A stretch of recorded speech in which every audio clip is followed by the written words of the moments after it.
महाप्रसाद जननी सर्व सौभाग्य वर्धिनी आदि व्याधि हारा नित्यम तुलसी त्वम नमोस्तुते।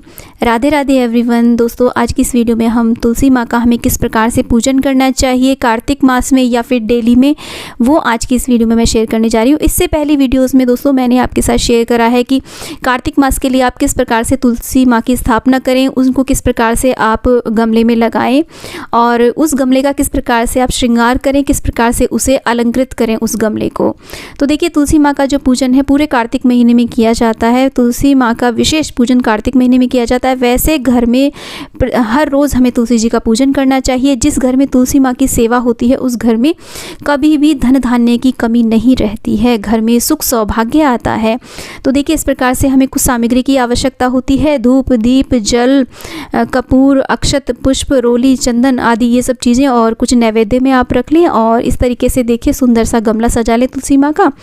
और यहाँ पर आप रंगोली अवश्य रूप से बना लें। जैसी भी आपको रंगोली आती है वैसी आप रंगोली बना लें। रंगोली नहीं भी आती है तो आप कम से कम स्वास्तिक या फिर कुछ भी शुभ चिन्ह आप बना सकते हैं। यहाँ पर मैंने देखिए चावल के आटे से और हल्दी और कुमकुम से मैंने रंगोली बनाई है। इसके बाद में देखिए हम इस तरीके से 2 पान के पत्ते रख देंगे। यहाँ पर मेरे पास तो ये बेलपत्र के पत्ते हैं, लेकिन आप यहाँ पर पान के पत्ते रखें या फिर कोई भी शुभ पत्ते जो होते हैं वो आप यहाँ पर रख सकते हैं। केले के पत्ते रख सकते हैं। उसके ऊपर हम इस तरीके से देखिए 2 दीप प्रज्वलित करेंगे।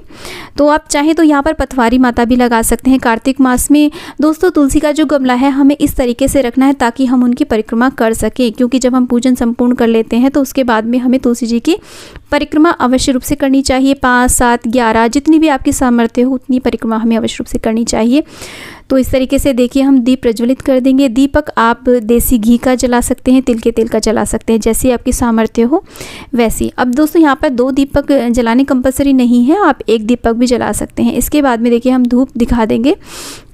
तो यहाँ पर आप पथवारी माता की भी स्थापना कर सकते हैं। पथवारी की सारी वीडियोस आपको मेरे चैनल पे मिल जाएंगी, आप वहाँ से अवश्य देखें।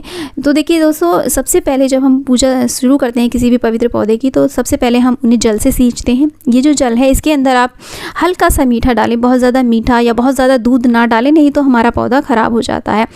और देखिए जल चढ़ा दें। उसके बाद में कोई भी पुष्प, जो भी पुष्प आपके पास उपलब्ध हो, लाल रंग का पुष्प देवी को अत्यधिक प्रिय होता है, तो लाल रंग का पुष्प मिल जाए तो वो अर्पित कर दें। इस तरीके से देखिए जो भी पुष्प मिल जाते हैं वो आप माता रानी को अर्पित करें। तो तुलसी जी के भजन भी गाए जाते हैं यहाँ पर। ये जो पूजन है दोस्तों ब्रह्म मुहूर्त में किया जाता है। कार्तिक मास में सुबह स्नान करने के बाद में ब्रह्म मुहूर्त में तारों की छाँव में ये हमें पूजन करना होता है। इस तरीके से देखिए जो भी नैवेद्य हो, आपके पास कोई फल हो, उन्हें अर्पित कर दें।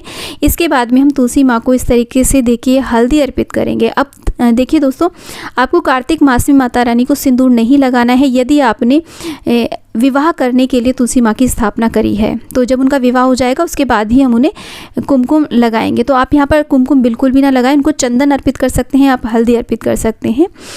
तो इसके बाद में देखिए हम कपूर की आरती कर रहे हैं। आप चाहें तो दीपक से भी आरती कर सकते हैं। तो तुलसी माँ की आरती उतारेंगे।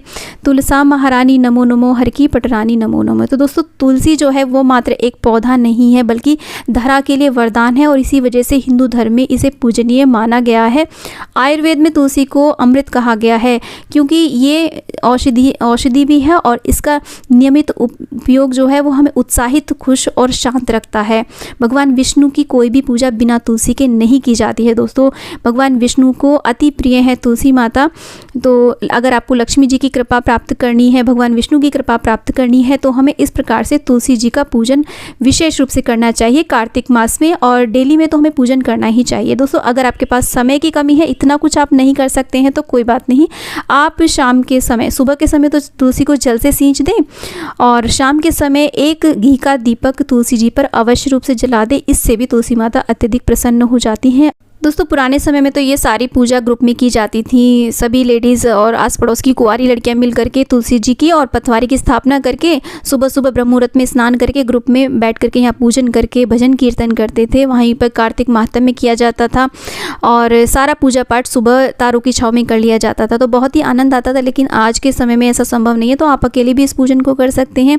और दोस्तों, तुलसी जी के 8 नाम होते हैं। वृंदा, वृंदावनी, विश्व पावनी, विश्व पूजिता, पुष्पसारा, नंदिनी, तुलसी और कृष्ण जीवनी।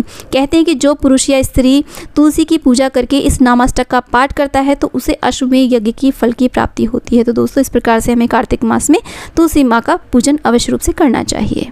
दोस्तों पूरे कार्तिक मास तुलसी जी पर शाम के समय दीपदान किया जाता है। इसकी वीडियो भी आपको मेरे चैनल पे मिल जाएगी।